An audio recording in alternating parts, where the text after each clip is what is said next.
to figure out some bugs with the webinar. But hey, I am Edwin Marino of Income Tips, and on the other line, on the other screen, in another part of the world, we have Jasper Ribbers, the author of Get Paid for Your Pad, and the host of the podcast of the same name. So Jaspers, how's it going, man? Yeah, it's great, man. It's great. How are you doing? I'm doing good, dude. I'm just, over here, as maybe you know, because I talked to you a little bit before about where I'm at. I'm here in Vietnam, and I'm doing Airbnb as my, it's pretty much one of my primary sources of income out here in Vietnam and stuff. So managing that is really interesting every day, having to greet guests and stuff. And but I have help and have staff. So that's kind of what I'm looking forward to talk to you a little bit about, to ask you about the business of your Airbnb and a little bit about what you kind of share in your book, Get Paid for Your Pad. But before we get into that, I'd love to have you share your story of who you are and, what it is that you're doing. Yeah, absolutely.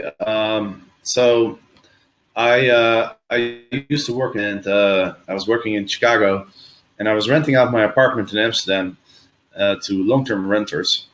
And at some point I realized that I didn't want to spend too much time in the office anymore. So I decided to quit my job and start traveling. Initially, I figured maybe for a year or so, but then I started reevaluating like how to make the best use of my apartment in Amsterdam, as that was really my biggest asset.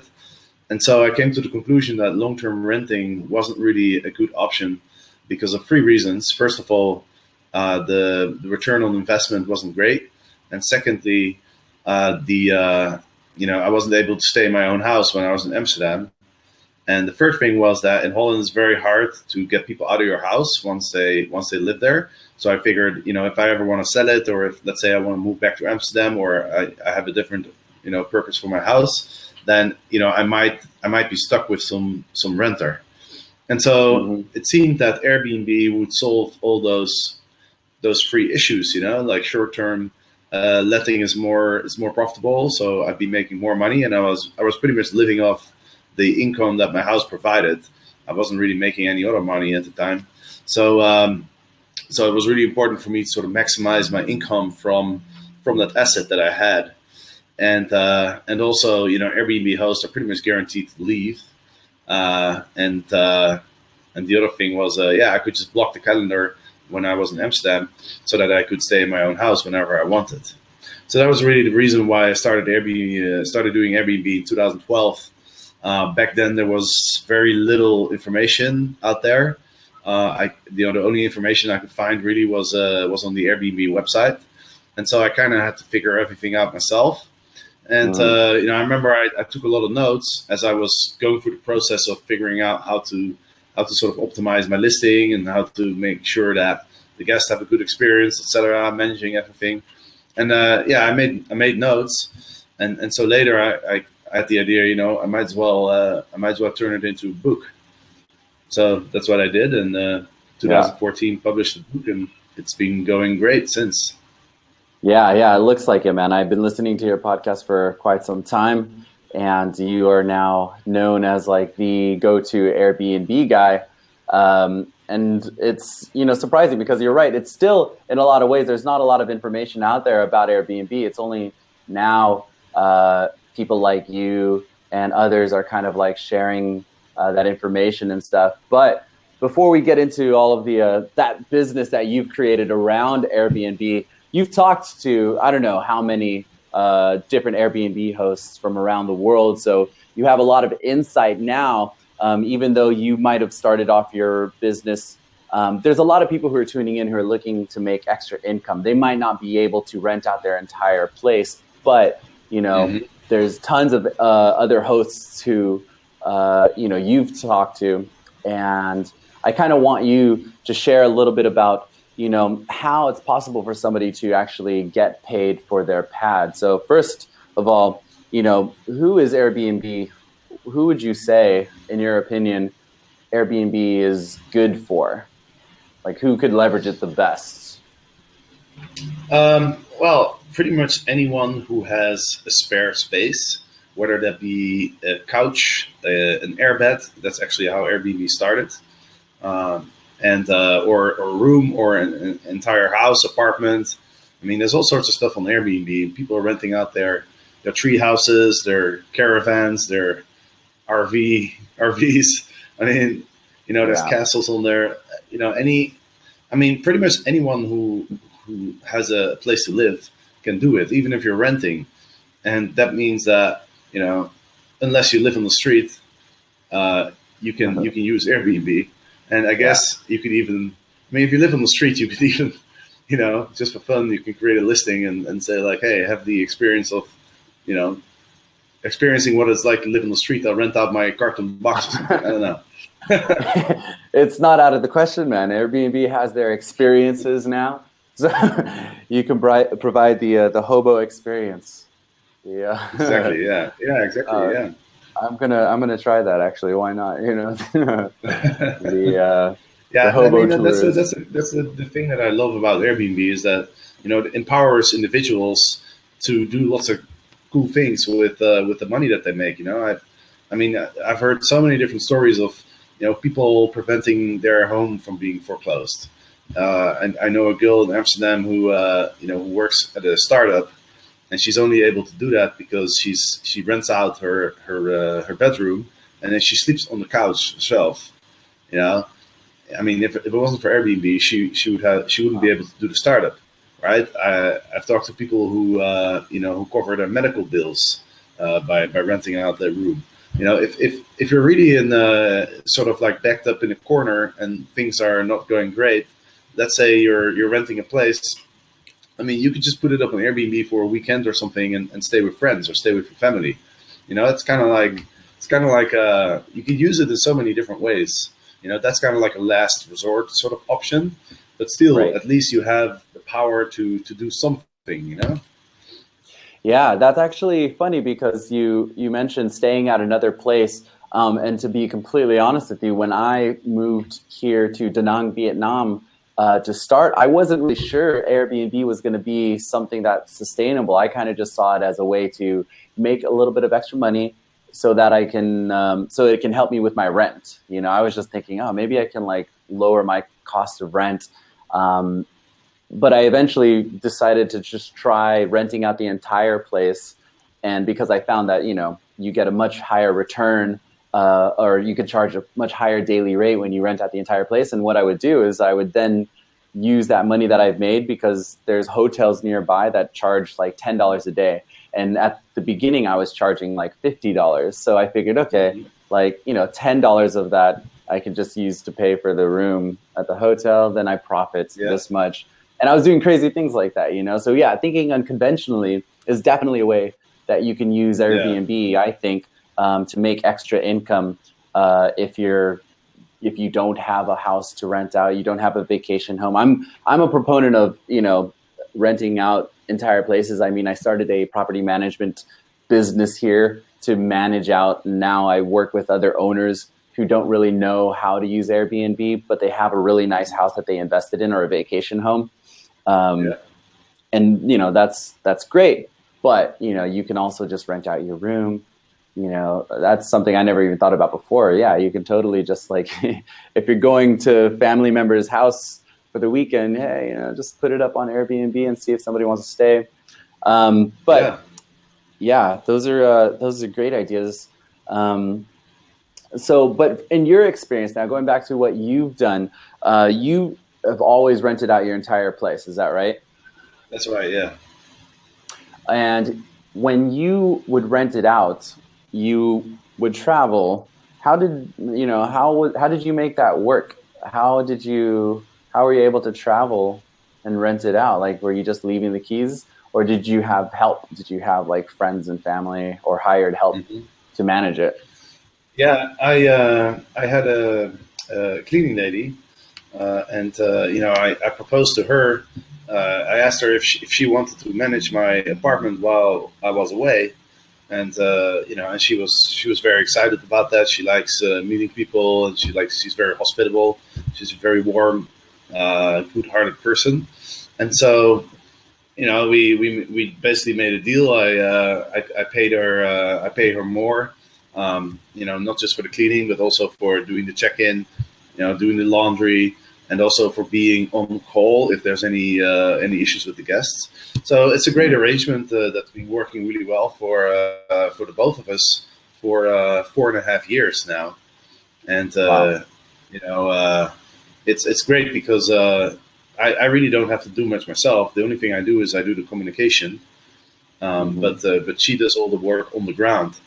So it makes for very little work on my part, especially now that there's all these different apps that you can use to help you manage your listing. You have messaging apps like Iviva IQ, for example. That's one I use. So even if I'm sleeping, if somebody books my place, automatically a message will be sent out, and the guest will immediately receive a message even though I'm sleeping. It's great. So and there's other apps like pricing apps, so I don't have to figure out how much do I charge. I just have an app that connects to my listing and calculates all the optimal prices for me. So yeah, it's just it's a very cool setup, very little work and a very good return. Yeah, so what I intend to do is I'm going to actually take notes on this. So for everybody tuning in who wants to take note, this is very useful because I think that's the biggest problem to like scale a business and to really um, like leverage these tools so you can free up your time, because I think a lot of people have full-time jobs or they're really busy and they can't full-time manage an Airbnb property. But using these tools like you just mentioned, I think is really useful. So I'm going to try and summarize all of this, and I'm going to dig a little deeper into that because I even want to know, like, from you how you are able to manage that. So do you recommend hiring somebody like you, like arranging something like you have for other people, or do you think it all depends? Well, there's different options. In a lot of places these days, there's short-term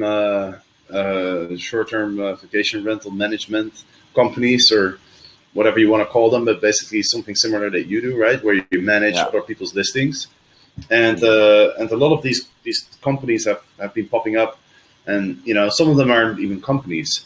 There's hosts who just take care of other people's listings, right? Mhm. And so that's another option.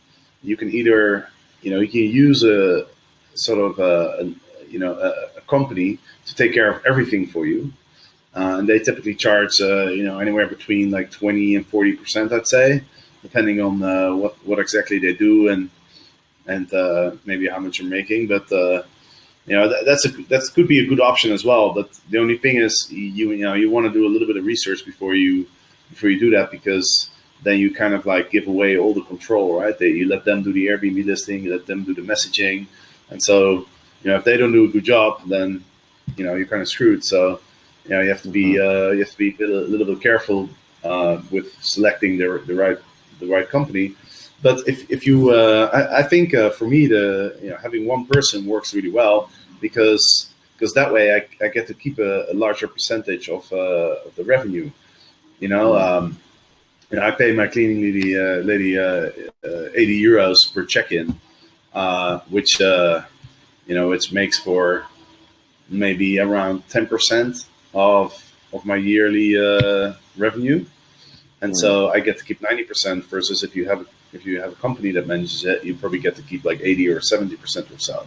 But then the Yeah. the issue is, if you want to find a person that manages it for you, you really have to make sure that it's somebody who you can trust and somebody who is very responsible, because your whole business is in the hands of that person, basically, right?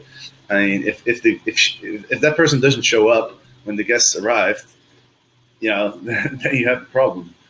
Yep. Or if that person doesn't answer the phone, or so you really need to find somebody who's committed to your business, and I think that can be pretty hard.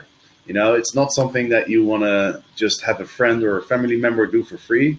I've heard people, do that as well, where they just have their brother or something, or one of their parents help them out.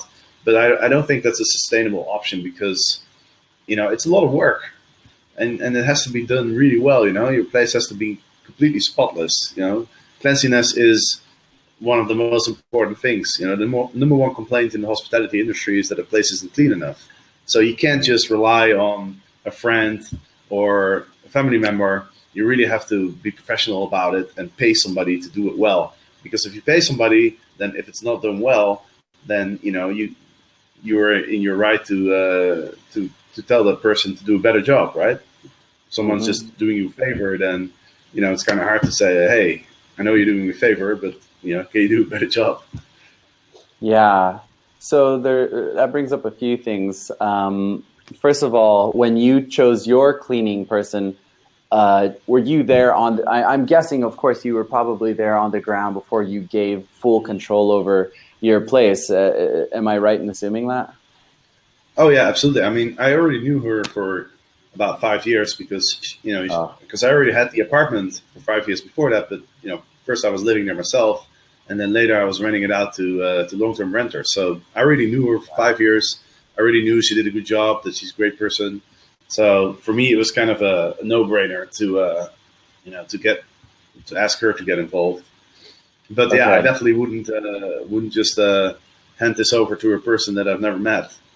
It's really an very important choice that you make. So, do you have any tips for choosing the right person? Then, what would you say is like a few just quick tips on making sure? Like, do you put them through some tests? Do you pay them a little price? Because I've had experiences where I'll ask for a little bit more and then I'm charged like double.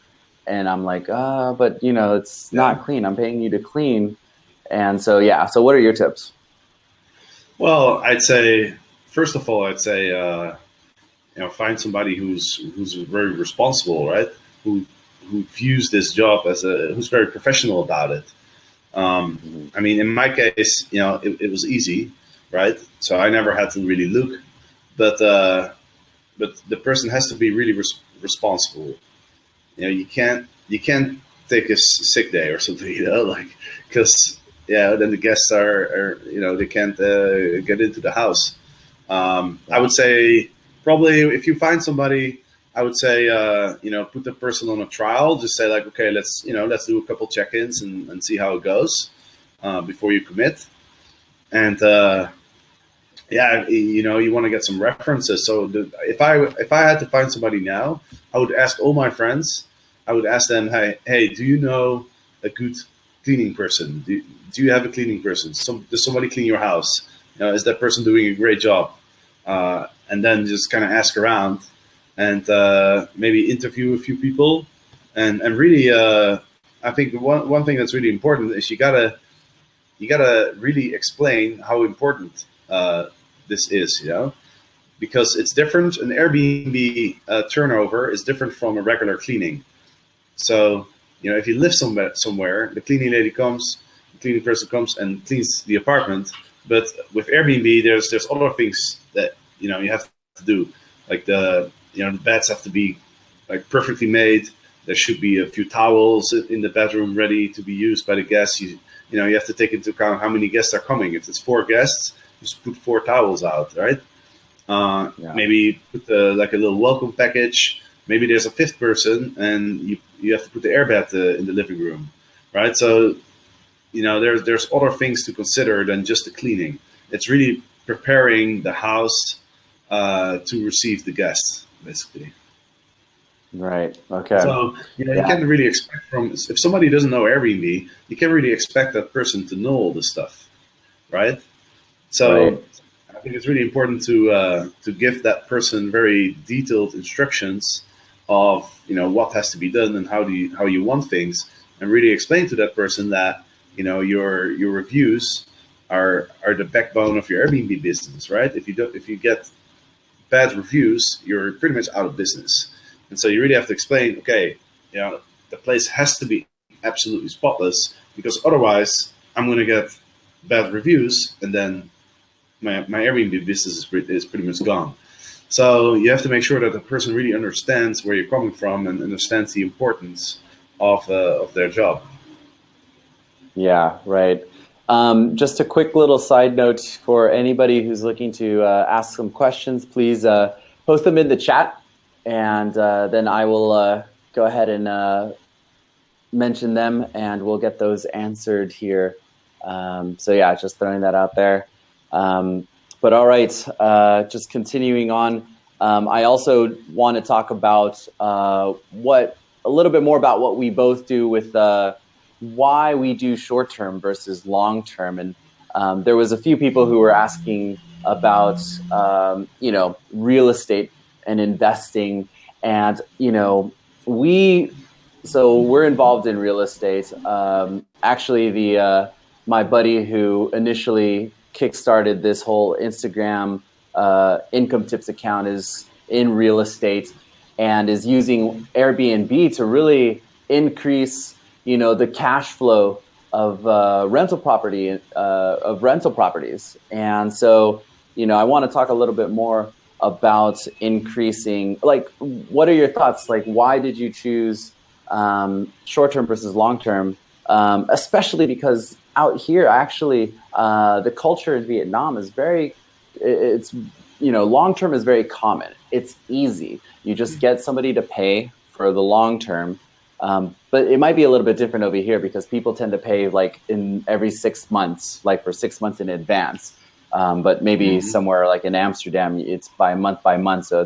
So tell me a little bit about, is it only because you made a lot more money short-term rental, or was there other benefits from doing short-term renting? Yeah, I mean, I think I mentioned it earlier in the interview. There was the three reasons why I switched to Airbnb. It was the extra income that I was expecting. It was the fact that Airbnb guests are pretty much guaranteed to leave, versus a long-term renter is, at least in Holland, it's very hard to get that person out of your house if you want the person out of your house. And the third thing is, I wanted to stay in my own house when I was back in Amsterdam. And so if you're letting long-term, then you never have access to your house because somebody else is living there. And so those are just the three things that I was kind of concerned about. And, Airbnb basically solves all those three concerns. Yeah. Okay, so that's just something good to know.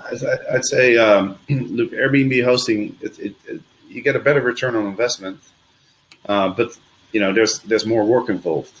I think for typical long-term renting, you're looking at, depending on the location, but I think often you'll be looking at somewhere around 5% return on investment.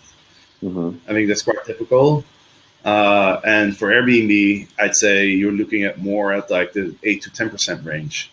And so the question is, that extra return, is that worth, the management, the extra management hassle, right? The extra time and effort that you have to put into the management of the place, because obviously, long-term renting, you don't really have to do anything. Yeah. So that's the question that everybody has to ask themselves. If you were looking to invest in a property, is you have to make a choice. Are you going to go for the lower return on investment and the fewer amount of work, or do you want to really get the most out of your asset? And in my case, this was easy because I was living off my rental income, and so 5 or 10%, that's like the difference between $30,000 and $60,000. Now that's a pretty big difference in terms of being able to support yourself, right? Yeah, totally. But everybody has their own goals. Not everybody has a different situation. Some people say, hey, I don't really need to squeeze the last dollar out of my house. I just bought it for the long-term appreciation of the house. I just don't want to have too much trouble, so I'm just gonna, get a long-term renter in there, and it's fine. It really depends on what you want. Yeah. All right. So I would like to now talk a little bit about. So there are people out there who might want to do something like what you and I have done, where we've, earned an income that's enough to sustain us while we travel, while we do other things. So now I want to dig into how you would actually choose a place to make enough. Like, what would be some of your advice? Just share some of your insights, because aren't you right now looking for a new place too? Absolutely. I'm actually in Santiago. I arrived yesterday, and one of the reasons that I'm here is to look at different apartments for potential investment. Because in Amsterdam, unfortunately, Airbnb has now restricted people from renting out their places for more than 60 days. So, the Airbnb game is kind of coming to an end for me in Amsterdam. So I'm selling the apartment, and instead I want to invest in multiple apartments around the world. And I've picked a few places. Vietnam, where you are, is actually one of them, and Santiago here in Chile, and also I'm looking at Colombia as well as Panama. So the main reasons why I picked those locations is, first of all, is it possible to do Airbnb? It has to be Airbnb friendly, because otherwise, obviously, I can't do Airbnb. And also, I have to expect that at least in the next 5 years or so, that's not going to change. I mean, you never know, of course, but you can sort of make an expectation based on what the local regulations are, and if there's a lot of things going on with regards to Airbnb. For example, here in Santiago, it's just like a non-issue. There's just nobody is worried about Airbnb here, and so it's perfect. Of course, that could change, but at least for the foreseeable future, I think there's quite a small risk. Although you want to look at like what type of city is it, like the cities that you can expect problems are the cities with housing shortages. The cities that are cramped, like New York, for example. It's a little island. There's no space. It's already packed. You can expect people to complain because the places are small. Neighbors live very close to each other. Everyone's working their asses off, so it's kind of like a stressed environment to start with. So you can kind of expect a place like New York that you'll see some opposition against Airbnb, and the same is true for a lot of European cities. Amsterdam is another example. I mean, there's no space to build more houses, and the population is growing, and more people want to live in the big city. So there's a shortage of houses, and so the prices go up, and then people blame Airbnb for it. Now, houses have been going up for a lot longer than since Airbnb has been around, but still, they get the blame for it. So I think that could happen in other places as well. So you really want to look at, what's the situation? Like, for example, I'm looking at Ho Chi Minh City. I mean, they're building so many big skyscrapers there. I don't really think there's going to be a shortage of houses there. So I don't see that as a big issue in Ho Chi Minh City. Neither here in Santiago. There's just plenty of space still to build, and one of the problems in Amsterdam, and I think in some other European cities as well, is that they don't want to build really high. So if you don't want to put down like a 50-floor skyscraper, then then there's obviously less room for new housing. A few other things that I'm looking at is, do I actually enjoy being in this location, right? Because I'm planning to use my investments partly to rent out an Airbnb, but also partly I want to be able to stay in my own places. So let's say I have 3 apartments. I'll be staying, for 2 months in one, then maybe 1 month in another, maybe 3 months in the other one. So it kind of has like 2 purposes. So it's got to be a location where I like to be, right? Yeah. And then one more important aspect, of course, is also how stable is the economy, the government. I'm not sure if you want to buy something in Venezuela, for example, because who knows? Maybe a month from now, Mr. What's his name, Modeno or something. Maybe he'll decide that all foreigners lose their houses. Who knows? Or you also want to look at the juridical system, right? Is there a decent organization that that registers ownership of your house? is there a well functioning legal system so that if somebody wants to screw you, you can actually go to court, right? I mean, in a little countries that's questionable. So those are things to look at. Potential return on investment is of course a big one as well. So you want to look at how much are you paying for the house versus how much are you expecting to make on Airbnb, and then you can calculate your expected return on investment, and obviously the higher the better, and that differs in places as well, and even within one city, you also want to look at where in the city I'm going to buy, right? Where is the most demand for Airbnb? So there's a lot of things to consider. I mean, I made a whole spreadsheet. It has 30 different factors or something, but these are kind of like the most important ones. And you're documenting your process, right? I've been watching your videos on your Facebook page. Yeah. And I don't know where else, but right? Yeah, absolutely. So I'm planning to turn this experience into a new book, the sequel to Get Paid for Your Pad. So that the title could be something like how to find a pet to get paid for, or something similar. Something like that. But I mean, it's actually funny because everything's kind of coming together well, because the